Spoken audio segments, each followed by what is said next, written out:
Number one, sir. Prime Minister. I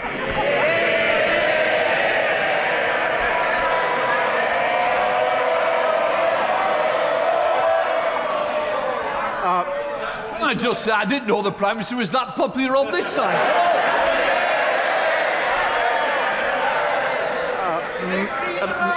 Mr. Speaker, can I start by saying this? My thoughts, and I'm sure the thoughts of the whole House, are with the 2 children stabbed at Kingsbury High School in Brent. And my heart goes out to everyone affected by this appalling attack. We thank the police for their rapid response. It's important now that we give them the space to pursue their investigation.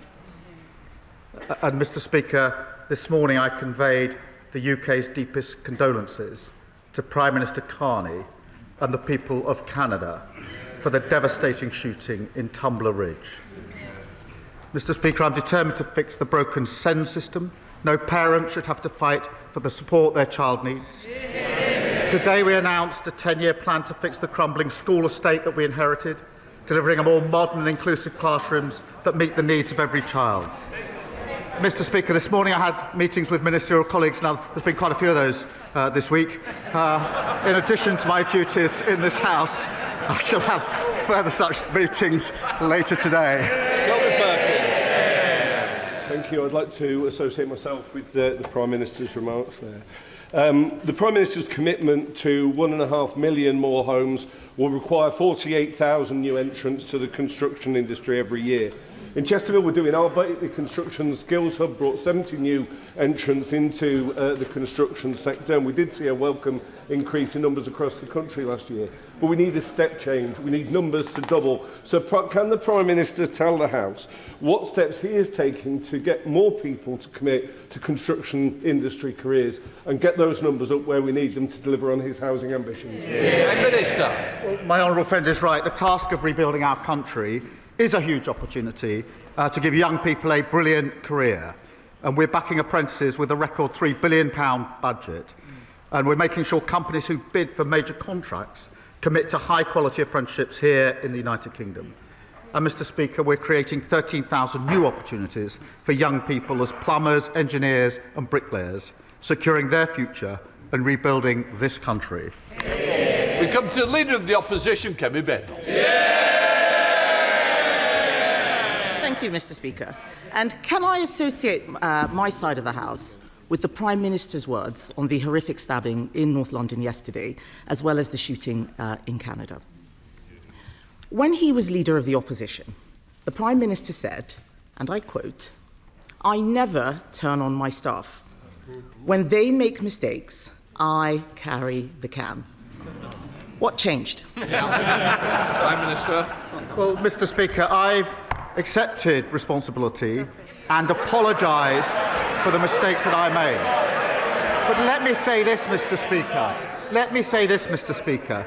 Morgan McSweeney helped me change our party and helped me win a landslide election victory, which delivered for them the smallest Tory party in over 100 years. And what's her great achievement? To make it even smaller. Kemi Bendel.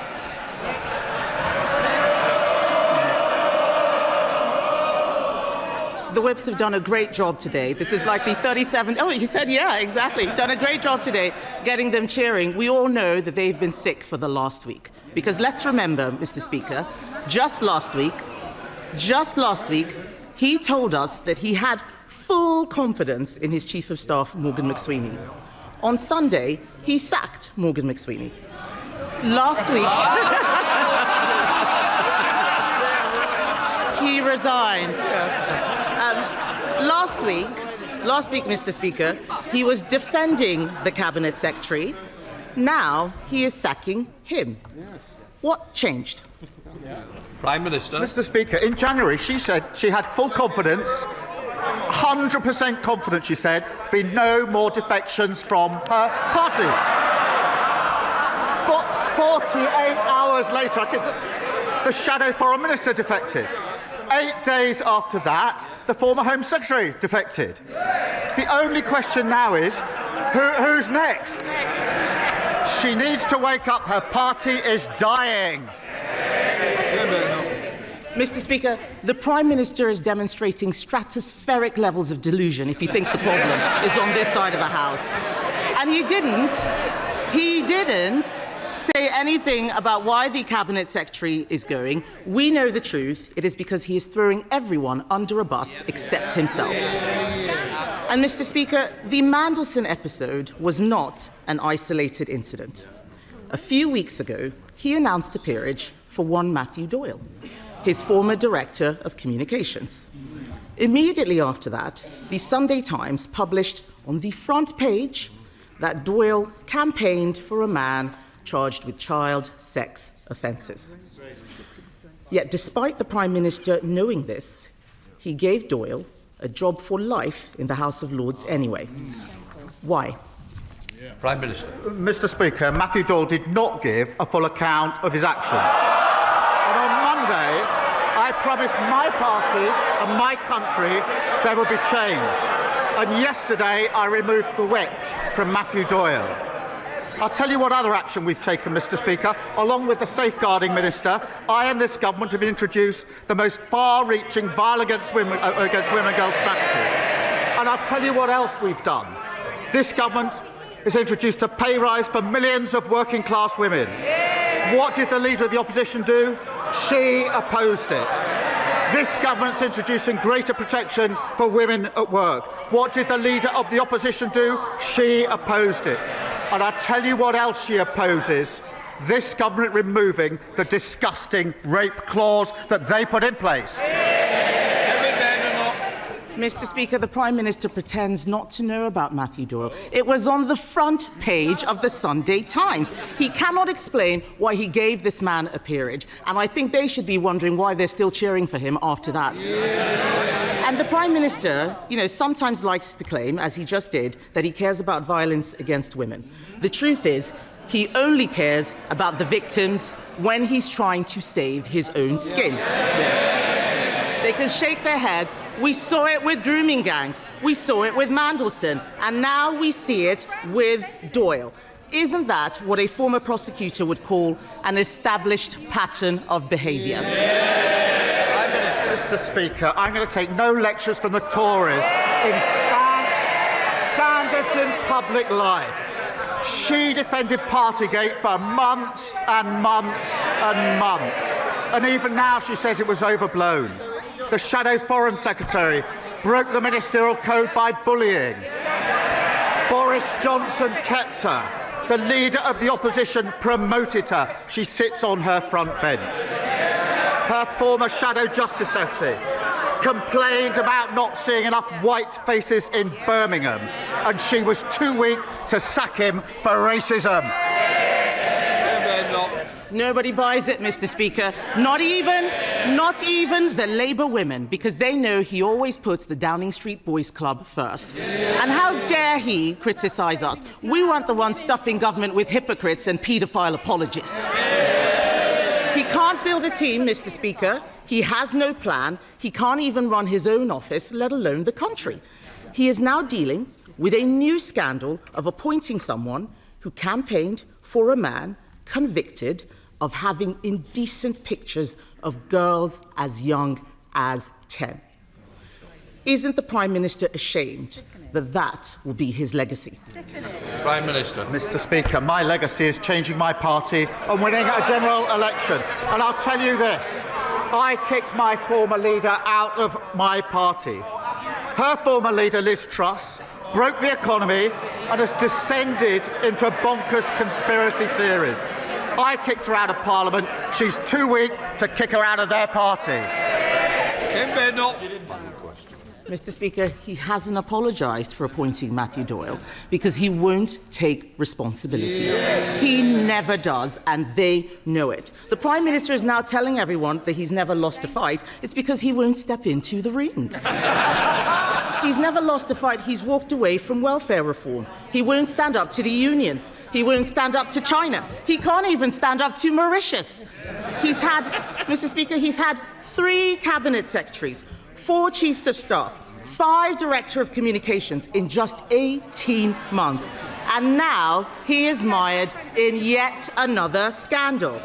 Does he ever look in the mirror and ask himself, is the real problem staring him in the face? Mr.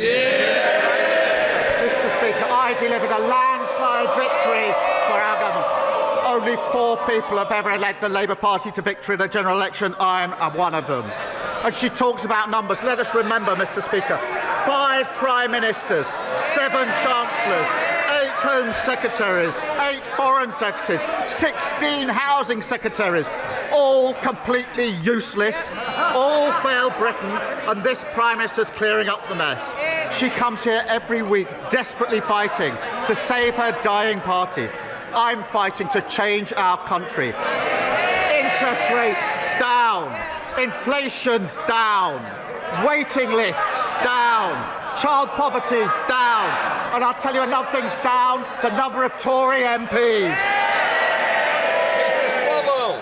Thank you, Mr. Speaker. The government has delivered the funding needed to rebuild the new Frimley Park Hospital after the party opposite made empty, unfunded promises to my constituents. Now we urgently need to get on with announcing the preferred site, along with the investment needed to improve public transport, road access and parking. Will the Prime Minister urge NHS England to make this a priority and help give much-needed clarity to Bracknell Forest residents? Prime Minister. Mr. Speaker, delivering the new Frimley Park Hospital is a priority.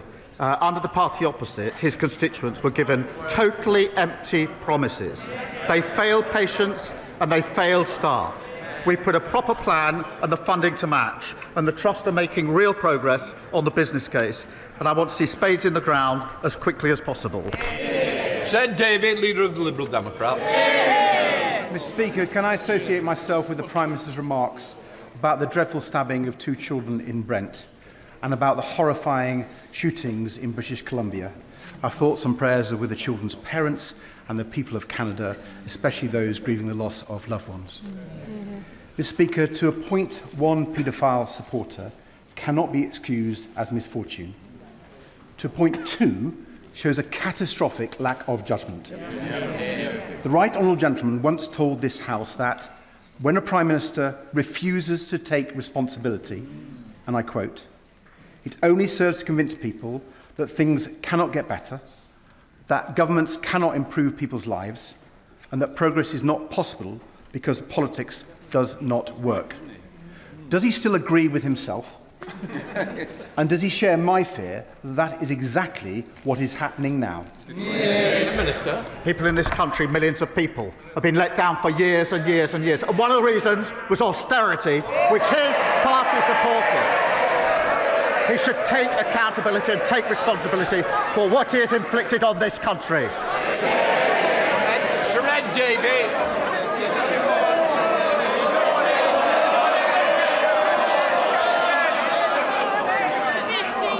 Mr. Speaker, I think I touched a raw nerve. But I think the whole House will agree that the Manson scandal has shown yet again why we need a duty of candour for anyone and everyone in public office. Mr. Speaker, there should be no more delays in putting the Hillsborough law on the statute books. After the long fight by the bereaved families and so many others, like the Mayor of Greater Manchester. The Prime Minister once said it would be one of the first things he did in number 10. Will he finally do it now, even if it's the last thing he does? Prime Minister. The panel report in the Hillsborough case was when I started working on the Hillsborough case. That was in 2012, when his party were in power. And they could have passed this law a long time ago and saved a lot of grief. I'm proud that this Labour government is bringing in a Hillsborough law, something I've committed to for a very, very long time. Richard Quidley. Thank you, Mr. Speaker. As the Prime Minister will have heard me say, the Isle of Wight is a fantastic place to live, work and learn, despite the leader of the opposition trying to give us to China. He will also be aware of some of the challenges we have in cross-Solent transport, reliability, frequency and price. The emissions trading scheme, which ironically only applies to hybrid vessels, may increase fares further. Despite exemptions granted for Scotland and Northern Ireland, the lack of grid capacity to fully decarbonise, I am deeply concerned about the impact on our island community. Will the Prime Minister urgently ask DESNZ ministers to review this issue? Minister. Well, I thank him for his question. I know how important affordable ferries are for his constituents' everyday lives. The ETS scheme will make journeys cleaner, and we're working with ferry companies on the grid connections in ports that enable greener vessels. I'll make sure that he gets a meeting with the relevant minister. Stephen Flynn. Mr. Speaker, if I've just listened to the Prime Minister correctly, he's essentially rolled the same pitch in relation to Matthew Doyle as he did with Peter Mandelson, that they weren't clear with him. He appears to be the most gullible former Director of Public Prosecutions in history. But he has a slight problem, Mr. Speaker, because some of us do read the newspapers. And towards the end of last year, indeed on the 30th of December, having written to the House of Lords Appointments Commission, I received a response from the Chair, who advised me that as part of their vetting, they provide confidential advice to the Prime Minister on the propriety of a potential nominee. Will he release that advice? Prime Minister. Mr. Speaker, I've made my position clear. He knows how the system works. But, Mr. Speaker, he says he reads the newspapers. He will have read that in 9 days their former party chief executive goes on trial for embezzling money. And if he'll have read that the Queen Elizabeth Hospital, we see one of the worst failures in Scottish public life. Vulnerable children and adults put at risk. Evidence of serious warnings to the SNP government were ignored. He should have been looking at those, not looking at the newspapers. The First Minister should act, because families deserve accountability. Can I just remind the Prime Minister we don't discuss live cases because it's sub judice. Anna Dixon. Thank you, Mr. Speaker. Last week I met Leighton, a T-level construction student at Bradford College. He was working on the remediation of wreck at Airedale Hospital. In the last few years, Bradford has made tremendous progress in reducing the rate of young people not in employment, education or training. So will the Prime Minister reconfirm his commitment to vocational and skills training and set out how this Labour government is ensuring that young people like Leighton have career opportunities in construction and other critical industries? Prime Minister. Well, I thank my honourable friend. Leighton's success is a testament to what young people can achieve with the right support. We're creating technical excellent colleges and delivering training places for 60,000 skilled construction workers. And Labour's creating opportunities for every young person whilst building the homes, the schools and the hospitals that our country needs. And that's what I'm fighting for. Rebecca Smith. Last year, Plymouth was named the National Centre for Marine Autonomy and given a defence growth deal. However, the SMEs in the unmanned surface vessel sector, many based at Turnchapel Wharf in my constituency, are having their work held back because of out-of-date regulations from the Maritime and Coast Guard Agency. Last week, I was told that draft regulations exist, but that they require primary legislation. Now, without these new regulations, many of these vital SMEs developing autonomous vessels that have dual commercial and defence use are at risk.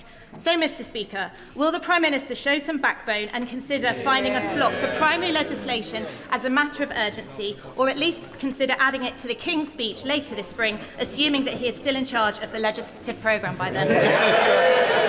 Mr. Speaker, we are taking action, but in the particular case she raises in her constituency, if she sends me or my team the details, I'll see if there's anything we can do to support what is obviously an important issue. Steve Race. Thank you, Mr. Speaker. The Prime Minister will be aware of Lorraine Cox, a resident of Exeter, who in 2020 was murdered by a man whose asylum claim had been denied but who is not removed from this country. Would the Prime Minister set out what more this government will do to make sure deportations of people who have no right to be here and of those who have committed criminal offences will be sped up? And would he meet with Lorraine's father to discuss the family's campaign for justice for Lorraine? Prime Minister. Well, my honourable friend raises an awful case, and my thoughts and those, I'm sure, of the whole House are with the loved ones of Lorraine. Tackling violence against women and girls is a critical mission, and I'll make sure the Home Office Minister meets the family. I want to be absolutely clear, Mr. Speaker, illegal immigrants who commit such appalling acts should not be in this country. That's why we've already removed nearly 60,000 people with no right to be here, and deportations of foreign criminals is up by a third. We're also reforming human rights law to allow us to swiftly remove those with no right to be here. Thank you, Mr. Speaker. My Oxfordshire constituents are sick of widespread potholes, particularly at Milton Interchange, Didcot and along the A417 serving Challow and Stamford in the Vale. Yet the government is cutting fundings for Oxfordshire County Council by £24 million over 3 years, which is equivalent to its annual highways maintenance budget. The Prime Minister is of course entitled to dig a pothole for himself, but why is he cutting funding for Oxfordshire's roads? Prime Minister. We put a record amount of money into dealing with potholes. He needs to ask his council, run by his party, why they're not using that money. Douglas McAllister. It's a source of great pride to Scottish Labour MPs that as Chancellor, Gordon Brown lifted more children out of poverty than any other Chancellor before him. It's also a source of great pride that this... Order. Mr Flynn, you don't need to go behind. I can still hear you. Your voice is louder than mine. Douglas McAllister. Thank you, Mr Speaker. It's also a source of great pride that this torch is now passed over to our government, and by removing the two-child benefit cap, we will lift more children out of poverty in a single parliament than ever before. 2,260 children in Western Bartonshire, 95,000 in Scotland. Does the Prime Minister agree that this demonstrates true Labour values in action across Scotland and the UK? Prime Minister. Well, on this side of the House, Mr Speaker, we know the damage that growing up in poverty does to the life chances of children. The Tories put hundreds of thousands of children into poverty, and they'll live with that for the rest of their lives. We are undoing their damage. Our decision will benefit almost 100,000 children in Scotland as we deliver the largest reduction in child poverty in any single parliament. Lera Wilson. Thank you very much, Mr Speaker. The manslaughter of baby Gigi Meehan at a nursery in Cheadle. 21 counts of child cruelty at Riverside Nursery in Twickenham Green in my constituency. 56 charges of sexual assault and creating indecent images at a nursery in Camden. And just this week, 21 counts of sexual abuse at a nursery in Bristol. Mr Speaker, CCTV was critical for convicting the criminals in most of these cases. So will the Prime Minister ensure that no parent ever has to fear for their child's safety while they go to work by introducing mandatory CCTV in nurseries and a childcare workers register? Prime Minister. Can I thank her for raising these cases? And they're harrowing cases for everyone in this country. The safety of children is, of course, paramount, and we're acting to keep them safe. We're implementing all the proposals consulted on to strengthen safeguarding as part of our early years foundation stage framework. Expert group developing guidance on the effective use of CCTV, the point she makes, and considering whether it should be mandatory in early settings. And I'll make sure that she's updated as we take that work forward.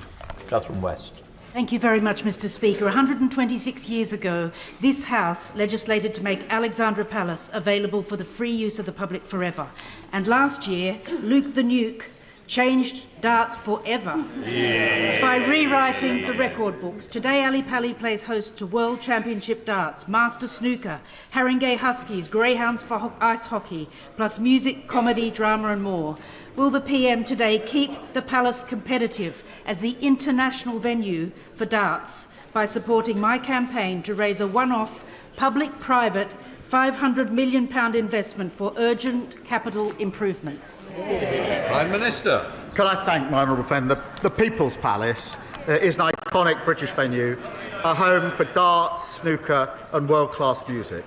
It's vital that we support brilliant venues that give so much to our cultural life. And that's why, Mr Speaker, we're providing almost £200 million to preserve heritage buildings across the country, so venues like Alexandra Palace can have a bright future. Thank you, Mr. Speaker. Last week, Stark Bay was devastated by storm damage, homes and businesses wrecked, and an important A road severed. Thousands who used it to commute to school, work and healthcare are stranded, bus routes broken, emergency vehicles blocked. And the 300,000 visitors who come annually and underpin our fragile tourist economy now in doubt. But this is a place that has stepped up twice to defend our country. Once, when 1.5 million cubic metres of shingle were dredged out of the bay to build the naval dockyards in Plymouth, and again, when it was used as the training ground for the D-Day landings, at a cost of 750 American soldiers' lives. It is also the site of a unique national nature reserve with rare species found only here.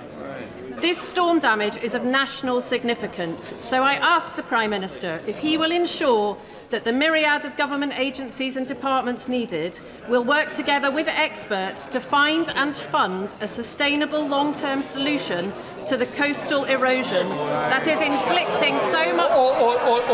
Order! It's a very important question, but I'm sure the Prime Minister must have got it in the first 2 minutes. Prime Minister. Thank you, Mr. Speaker. Look, I know communities have been badly affected by recent storms, and damage to the A379 is very concerning. I'm pleased that she, I think, is meeting the Roads and Floods Minister today, I think. We are investing £10 billion to improve coastal and flood defences. And I want to thank the Environment Agency staff who are working hard right now, putting extra protections in place and supporting people ahead of further wet weather. Thank you, Mr. Speaker. For too long, communities like mine in Bartley Green felt decisions were made about them, not with them. 14 years of austerity did not just close neighbourhood offices and youth services, it broke trust. Through Pride in Place in Woodgate, this government is helping residents restore the Woodgate Valley Cafe and so much more.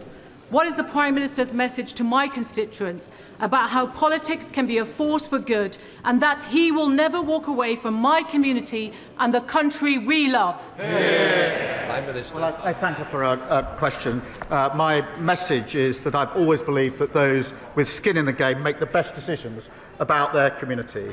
And I know just how much her constituents want Woodgate Valley Visitor Centre back open. Together, I do think we can make that happen. And if you want to know, Mr. Speaker, where hope is in Britain is in our communities, and that's why we're investing so heavily in our Pride in Place initiative. James Wilde. Thank you very much. My constituents' mum, sister and stepfather were killed in a horrific dangerous driving crime, and the foreign national offender was sentenced to 10.5 years. But the family have just been told that he may be released imminently in order to be deported, having served just 3 years. Will the Prime Minister look at this case and what steps can be taken to prevent that release, given such a pitiful service time? 3 years for 3 lives would be the final insult and undermine public confidence in our justice system. Prime Minister. Can I thank him for raising what is obviously a terrible case, and I'll make sure that it's looked into if he could provide further details so we can do it as quickly as possible. David Pinto-Jasinski.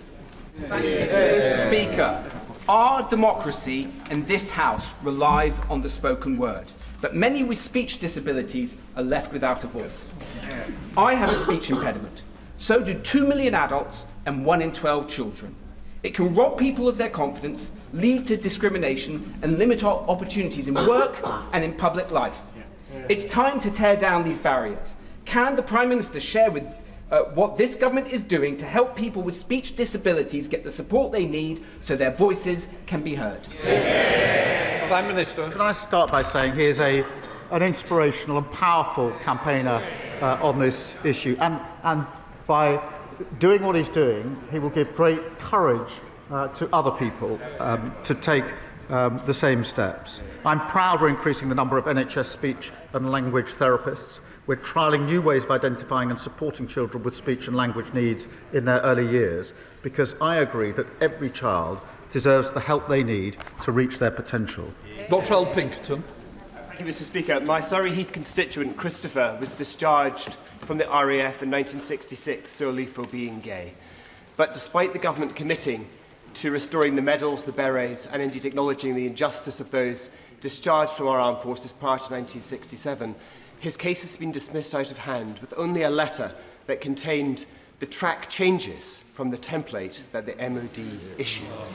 So can I ask the Prime Minister to take a personal interest in this case to ensure that it's resolved swiftly, and to allow Christopher to march on Remembrance Day as he wishes to, with his medals and his beret and his dignity restored? Prime Minister. I will do everything I can to ensure that that happens, which is absolutely what should happen. This was an absolute scandal, the gays in the military ban, and it's absolutely right that it was overturned, but we must follow through on that, and I'll do everything I can to make sure that we deliver on what he's asked me to deliver on. Daniel Zeitner. Thank you, Mr. Speaker. Last week, the government launched a consultation on establishing a growth development corporation for Cambridge. And in the meantime, Peter Freeman, the chairman of the Cambridge Growth Company, is on the record as saying we should aim to be the most livable city in Europe. That's a fantastic ambition, one which I entirely agree with. And I'd ask the Prime Minister, given that this will be good for growth, not just for Cambridge, but for the region and the wider economy, what more can the government do to help us, not least to help that generation of young people who can barely afford a home? Prime Minister. Well, his constituency is already home to brilliant research, innovation and economic growth. And through a greater Cambridge Development Corporation, we'll put in the powers and resources to unlock its full potential. I want to let local people have their say. We'll make sure that we create a fair plan with attractive, well-connected and thriving new neighbourhoods. Tom Tugendhat. Thank you, Mr. Speaker. Would the Prime Minister share with me the concern that while some ambassadors retiring in disgrace get tens of thousands of pounds in payoff, many other civil servants are failing to get the retirement that they are due and are expected to turn to their old departments for bridging loans? This is clearly a scandal. Would he put all of his effort behind making sure that those who have served with integrity are treated with the dignity that they deserve? Prime Minister. Yes, we are taking steps, and he's right, we should take further steps, and I think that will be agreed across the House. Thank you, Mr. Speaker. The announcement that pubs and music venues would receive a much welcomed reduction in business rates is a positive step. However, in our manifesto, we did promise root and branch reform of business rates. Hospitality and leisure businesses in my Stourbridge constituency are facing a projected £20,000 increase in business rates over the next 3 years, along with employment cost increases and energy costs. Hospitality and leisure play a vital role for our communities, providing jobs and spaces to socialise. So will the Prime Minister consider a similar rates relief package on leisure? She's right that we need the conditions for flourishing high streets, and it underscores the importance of 6 interest rate cuts, the £5.8 billion that we put into Pride in place, and the work to put money in people's pockets. I'm pleased we've delivered a 15% cut and a 2-year freeze for pubs and live music venues. That comes on top of the £4.3 billion to support businesses and permanently lower rates for retail, hospitality and leisure properties. Blackman. Thank you, Mr. Speaker, and I thank the Prime Minister for raising the stabbing at Kingsbury High School yesterday. It is absolutely right that we allow the police to get on with their job of investigating this terrible atrocity, and indeed the police are out there now providing reassurance to parents and people in the community. And indeed, I'm sure I speak for the whole House when our thoughts and prayers are with the victims, their families, and also those that witnessed this atrocity. But will the Prime Minister now look at what needs to be done to combat knife crime across the country?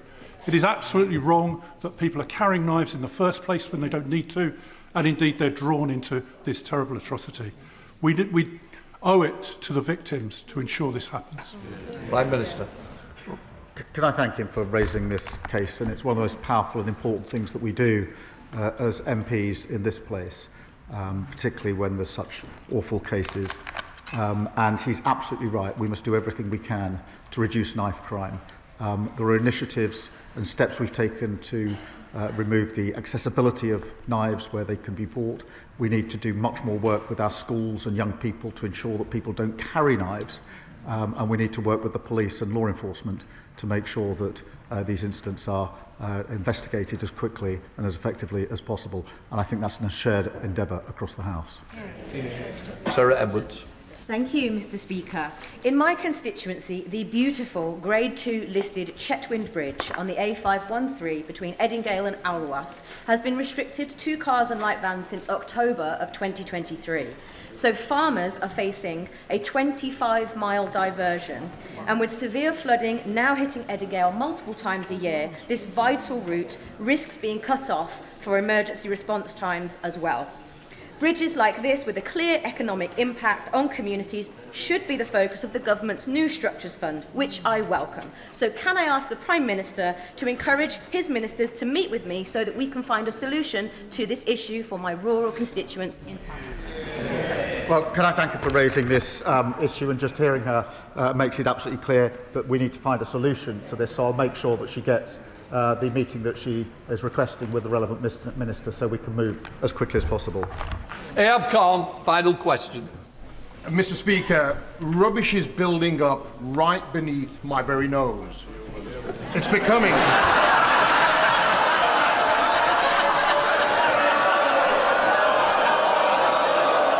Easy, Tiger.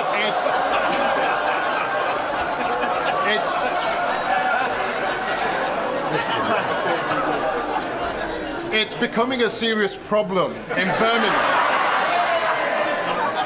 In Birmingham, bin strikes are now running over close to 2 years. So can I ask gently the Prime Minister to intervene and perhaps speak to the leader of Birmingham City Council to see if he can re-enter negotiations with Unite the Union? Yeah, he's right to raise this, and we're doing everything we can to resolve the situation, which absolutely needs resolving.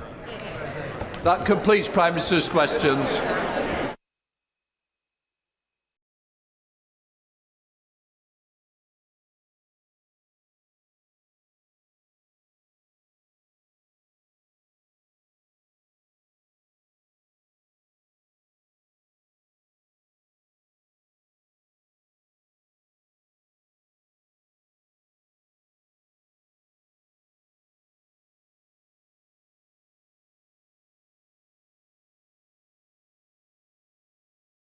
Point of order, Rachel Blake.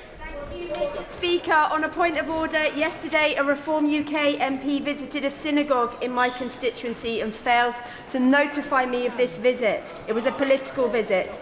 It is part of a pattern that has been observed at a time when we need to work together in our communities to tackle anti-Semitism, this terrible form of hate. I would like your guidance, please, on the correct procedure for members in terms of whether they should show their courtesy. Mr. Tice, please. It's very important to hear this point of order. No, I need to hear it. Please, just... I would like your guidance, please, on the correct procedure for members in terms of when they should or should not show the courtesy of letting sitting Member of Parliament know of their intention to visit. OK. Look, I'm very clear on this. When members of Parliament go into another member's constituency, they should let the member know in advance of that visit. And I'm going to say it's not just one party, it's all parties that continue to do it. All I say is, these are the courtesies and the rules that we expect. So please, just remember the rules. Arriving with us today from Estonia. So first of all, we now go to one said Toby Perkins for Prime Minister's questions. Number one, sir. Prime Minister.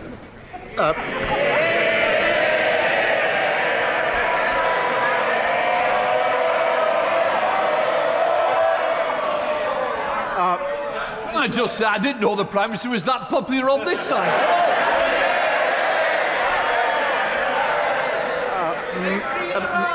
Mr. Speaker, can I start by saying this? My thoughts, and I'm sure the thoughts of the whole House, are with the 2 children stabbed at Kingsbury High School in Brent. And my heart goes out to everyone affected by this appalling attack. We thank the police for their rapid response. It's important now that we give them the space